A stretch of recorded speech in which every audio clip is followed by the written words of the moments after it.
I wonder if the unrest here has spread to Raguna. I'd better return and check it out.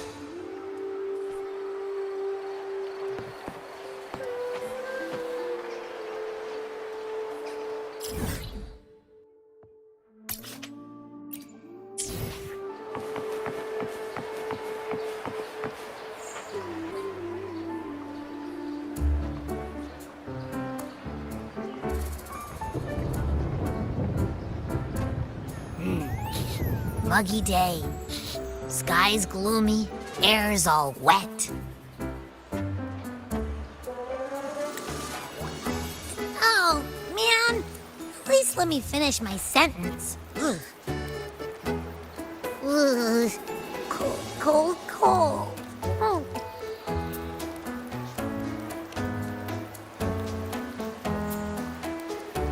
All right. I'm famished. We barely had a bite sprinting all the way here from Raguna. Whoa! Pinch me! This is a feast and a half!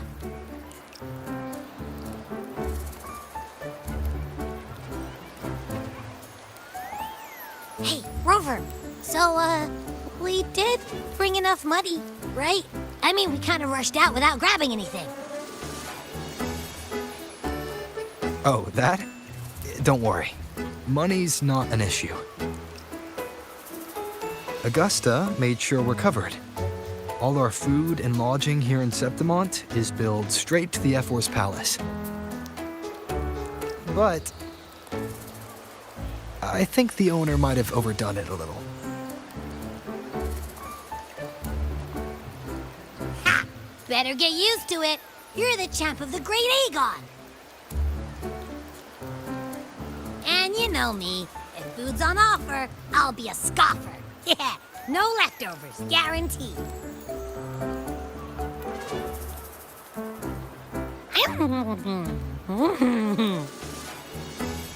Free stay, free meal. The chef really knows how to treat guests. Maybe we should, hang around a bit longer.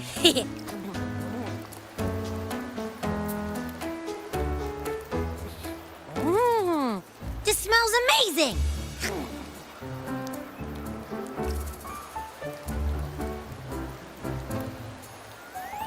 Abby, what do you think Imperator wants me to find? If Cardathia is right, the last clue should be somewhere on the Sanguis Plateaus.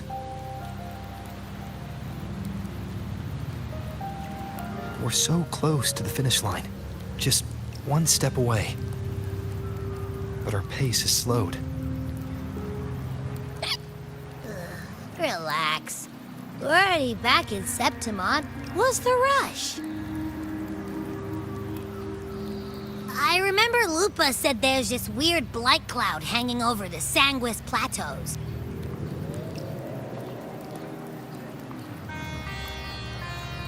And when the high tide, or whatever, rolls around, all the gladiators go there to hunt tacit discords. Wait, is the high tide coming up soon? The Aphra's invite did say something about a big hunt. Huh, that reminds me. Aren't we supposed to meet her today?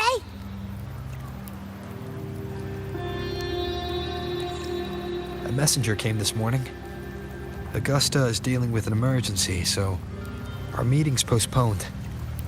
It looks like it'll be a while. An unexpected change. It's throwing everything off course. I don't like the feel of it. And why me for this hunt? If it's about the Great Aegon, the messenger said none of the other gladiators were invited.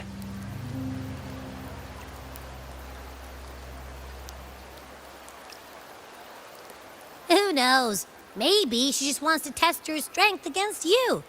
Typical Septimontian, right? You think so? I've only met her a few times, but I doubt she acts on such simple impulses. And as the F4, can she really thoughtlessly do whatever she wants? Guest from afar. You possess eyes as clear as crystal.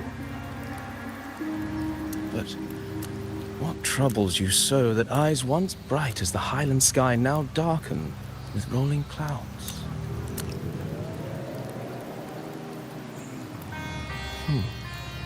A warrior who walks the blade's edge does not falter over trifles. The clouds, if I may guess, are cast from the throne. At the peak of Capitolini Hill, beneath the pale walls of the Ephes Palace, secrets lie buried. And the most intricate among them are those born from the pursuit of power. Even one as honorable as the Epher must learn when to be ruthless.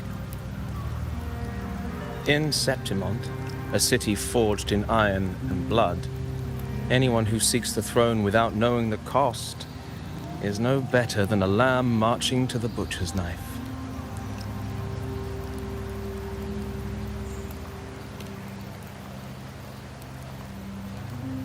I am Nestor, a traveling poet.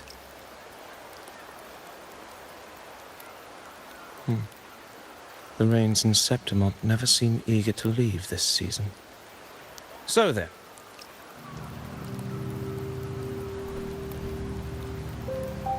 If you are curious about the effort, then allow me to say that nothing would honor me more than to offer even a modest service to the champion of the great Aegon.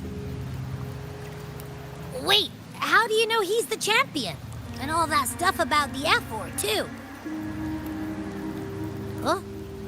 Your eyes. Were we talking too loud? To see and to hear are but two of the many ways to perceive. Trusting the senses is a habit, a natural expedience, but not the only option. Truth be told, I've been gathering inspiration for my next epic, and its protagonist is none other than Augusta, the Epher of Septimont. That's why I speak of her with some familiarity. I have a feeling your tale with her will soon be written, and knowing more about those who walk alongside you is rarely without its benefits.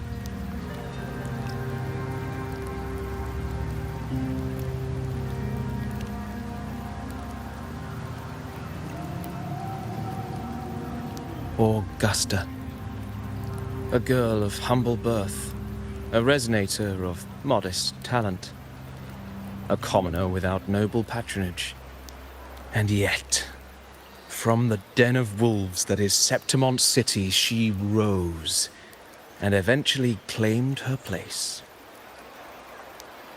Just like the burning sun was once a cloud of dust.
fail enough times, and you might eventually succeed.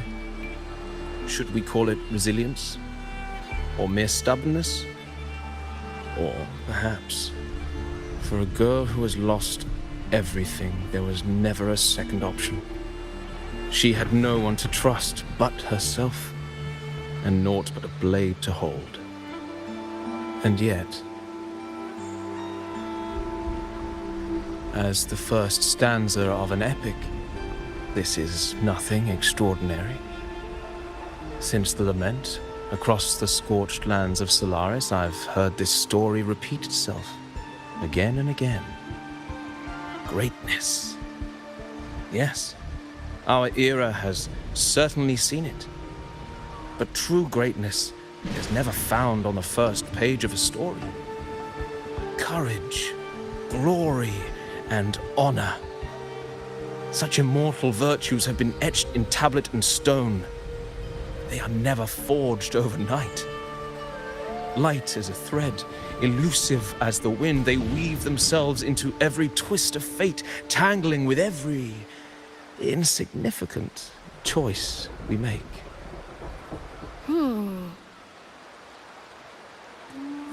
I don't know. It's just unbelievable. The Augusta he's talking about, and the F-4 we saw in the arena. No way they're the same person. A girl far from home, arriving in the city upon Capitolini Hill in pursuit of strength. No title, no status, no wealth. I doubt anyone at the time could have imagined her rising to where she is now. Do you mean Cato? Do you believe Cato handed her that final victory on purpose, and that his scathing words were a test of her resolve? Then Cato must have been an idealist, to place his faith in a girl with nothing to her name. Now, why don't we keep this question in mind and see where the story leads us?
merely the rough shape of a short epic. This is all I can offer about the F4. Now, as a listener, what do you make of my narration?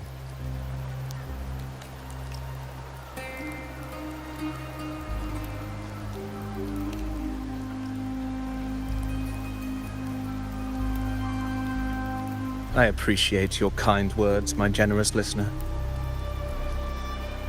I am only a humble wordsmith, spinning verses and rhymes.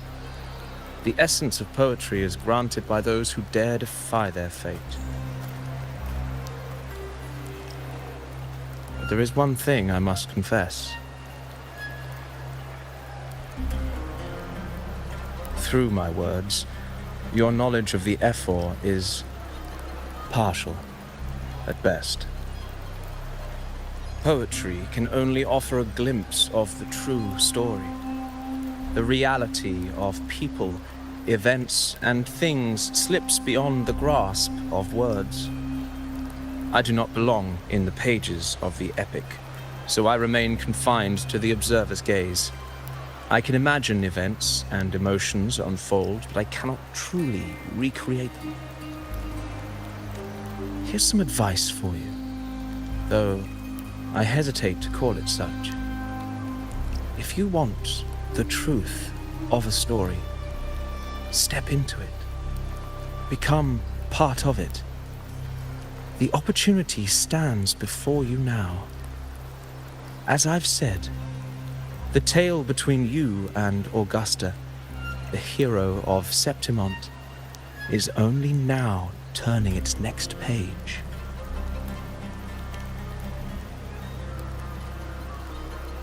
It's not difficult to see. Fate flows like the stars, tracing their course. Your destination is written in the steps you take.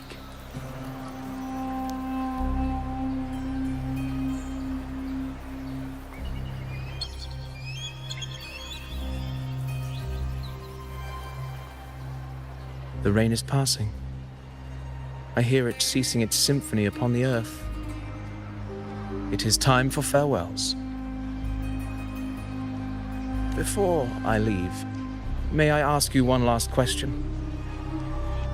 What is it that has lifted Augusta to the seat of power? What is it that makes a ruler?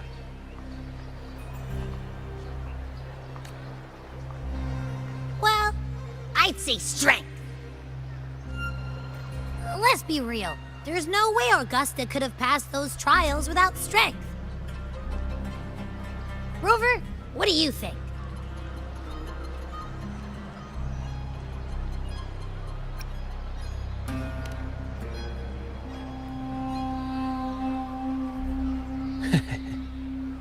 You needn't rush to answer now.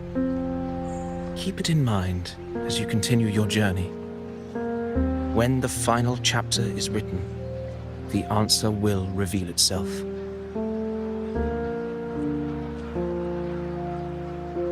Farewell, my friend. Our paths crossed by fate and by chance. Soon, after this brief encounter, everything about me will be gone with the wind. But you, your epic continues.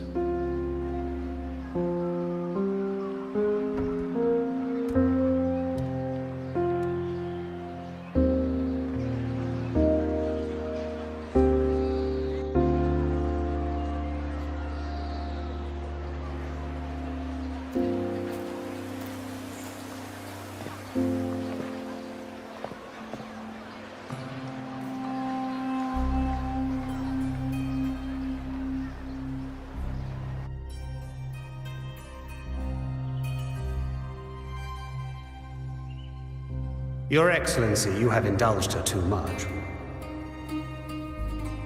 As the priestess, Yuno is far too unruly in both action and word. It's a disgrace to her title. Indeed. She entered the palace unannounced, uninvited, and with no decorum. A blatant affront to the authority of the palace.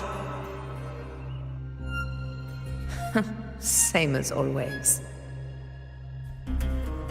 Senators, all she crossed was a doorway. One too insignificant to carry the weight of our authority, or defend anyone's fragile pride. Let us not forget, it is not the walls of Capitolini Hill that command fear. It is my will, my sword, and our relentless conquest. I know your fear. You fear a priestess's voice drowning yours, and a rebel challenging the Senate's rules. But listen well. Power does not bow to sycophants, cowering behind their traditions. If you seek power, then step from the shadows. Face me, and prove yourself worthy.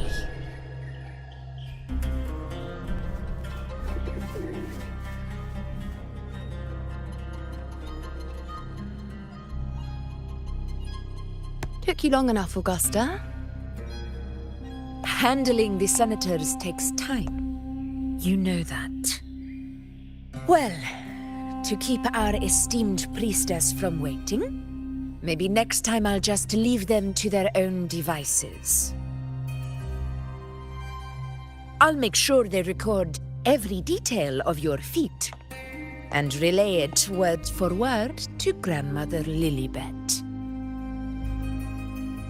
Priestess Iuno, unruly behavior, left Tetragon Temple without permission, and trespassed into the Ephor's palace. I wonder, who will lose it first? Lilibet or you? Let those old foxes report me all they want. If they step into the tetragon left foot first, I'll shoot the left. Right foot first, I'll shoot the right. Hey, I'm with you on that one. The Senate should be reminded now and then that the Tetragon's kindness is not a reason to take Priestess Iuno lightly.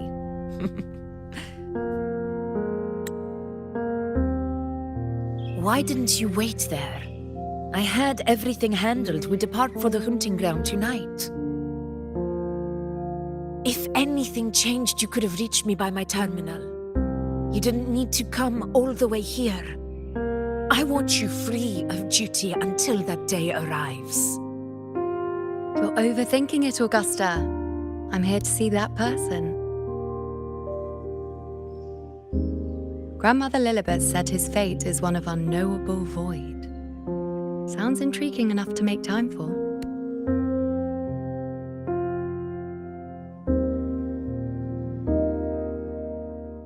So that's it? Too bad.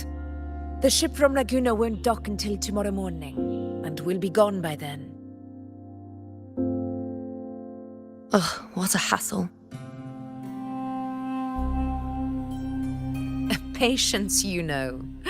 The warrior has accepted the invitation. So, you'll have plenty of time to meet during the hunt.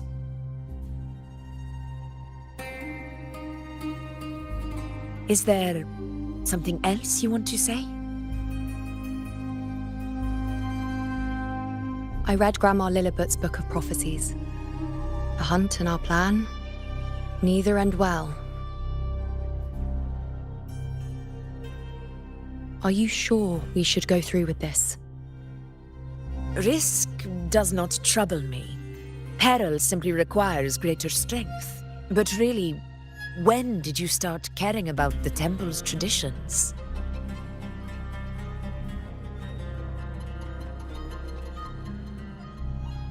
O ye faithless of Septimont, the divinity is enraged. Should your ruler defy their will again, doom shall be your fate.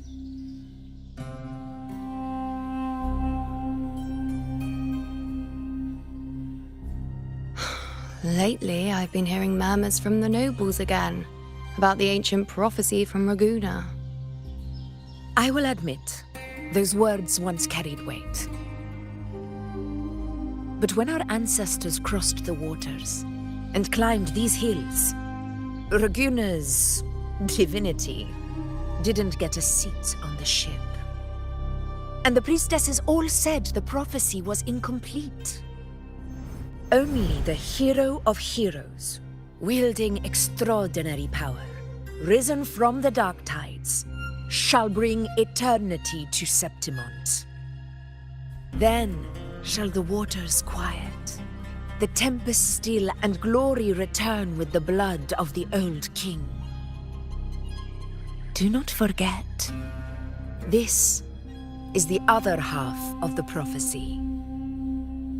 Fabius, Attilius, Valeria, one after another, these heroes have saved Septimont from the brink of ruin. As long as a hero stands, no disaster can break this eternal city. What if this time is different? What if ruin is our fate? Then I will sever that fate with my blade.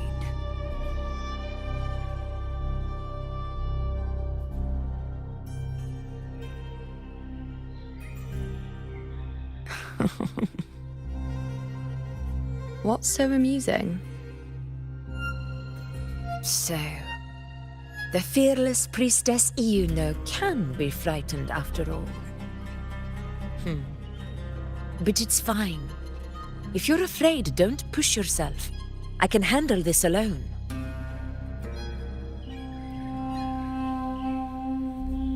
Most revered priestess, wait for me in the temple. I shall return victorious. Frightened. Me? If anything, it's you, trying to shut me out and face it alone. Fine. Go ahead. You'll come back to me sooner or later. That I can't deny. I knew it. So you do need me for this hunt. Thank you. You know.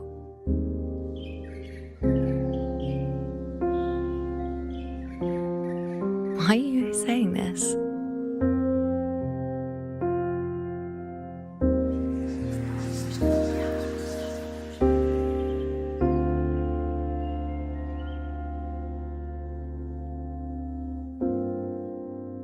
The storm is coming. Come, you know, my friend. The best way to greet a storm is to walk straight into it.